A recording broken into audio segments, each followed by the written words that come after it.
दादा ये आइटम कहाँ का लगा रे? दशवन का मिक्स, दशवन का मिक्स, दशवन का मिक्स। क्या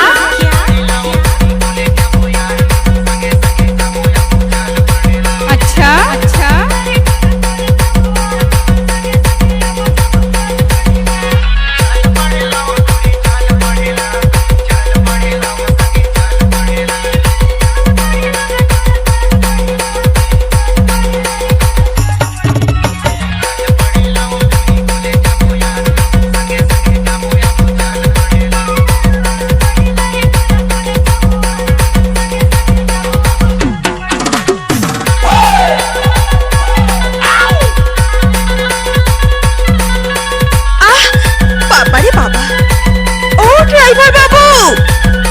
गाड़ी आस्ते चाला।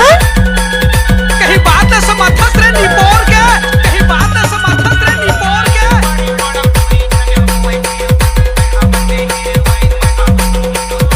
अलकरहा मत गोठिया, टाइम लगते है ना वो।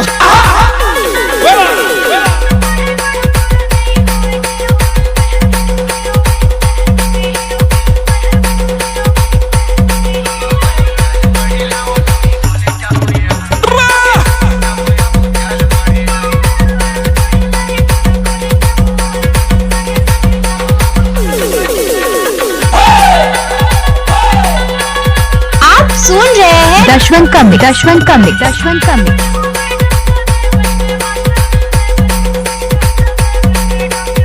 कहाँ घर है?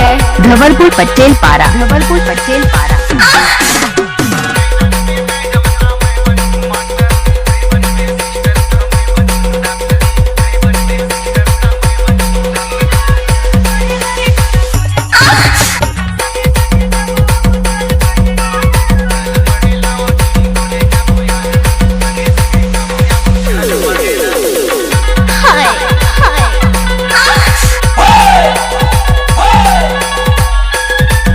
रावरे मन सुना थी दशवन का मिक्स, दशवन का मिक्स, दशवन का मिक्स, दशवन का मिक्स, दशवन का मिक्स। कहाँ घर है? धवलपुर पटेल पारा।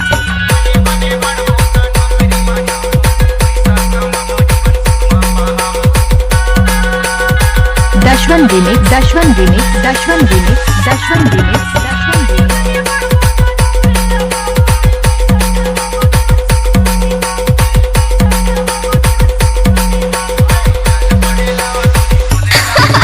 कैसे कर फंस रे?